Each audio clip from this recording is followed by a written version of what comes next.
Hi, I'm Alfonso. I want to invite you to step back 1,000 years in time.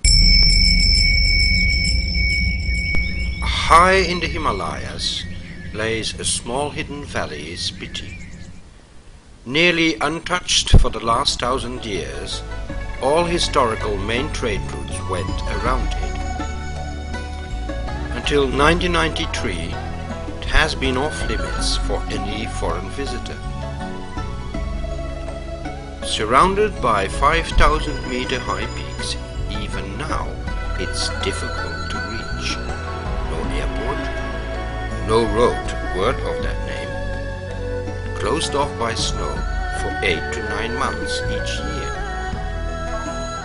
Tibetan culture and religion are nearly untouched and flourished. The valley is dotted with wide villages and monasteries.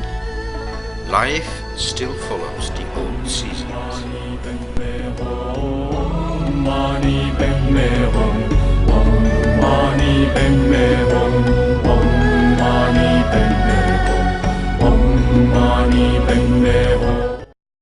Greenhouse project was something which we started because when we started working here, we found that most of the vegetables were brought in from Shimla or from Manali, and so the vegetables had not only were they expensive, but they also had a huge carbon footprint, because there was so much of fuel that was going in to sort of transport the vegetables, and in the winters there was no availability of vegetables.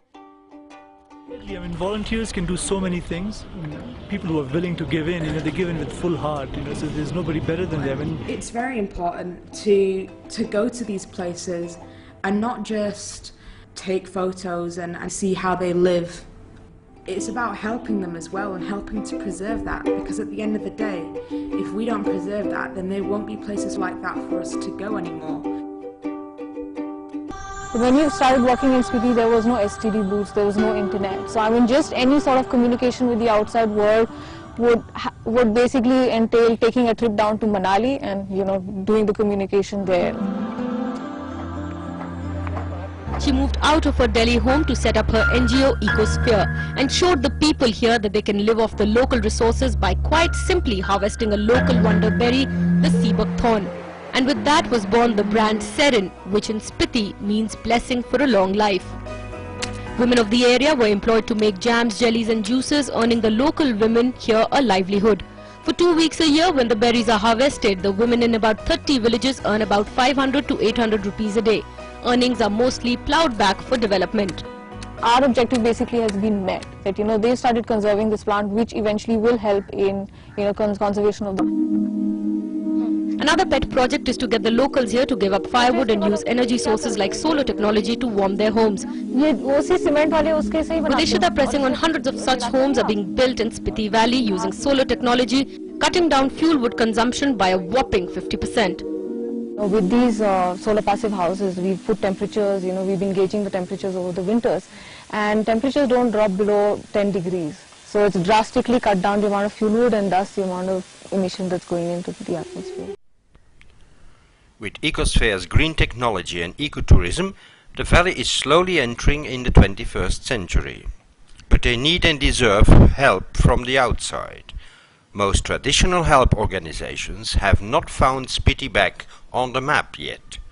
Thus, individual help is essential to survive. I'm going there this summer and want to take you along, starting on May 15, arriving somewhere in July. A tough ride by any standard. To make it easy for you, I'll be documenting the whole trip on video and by blogging. An 8,000 kilometer journey throughout India, crossing huge cities like Bangalore, Mumbai, Jaisalmer, Agra and Delhi, as well as an in-depth coverage of rural country life. If you care, as I do, and decide to help Ecosphere, you'll get a whole documentary DVD totally free. Hours of up-to-date and totally honest information, journalism at its best. Say yes now and join me on this monumental journey. Follow me day to day on the blog and see where your money will be spent. Trust me, it will give you a very good feeling. Join me today and visit our website.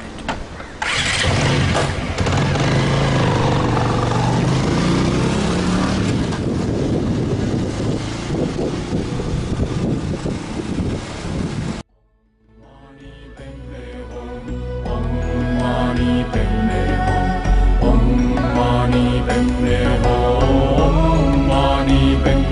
Hum.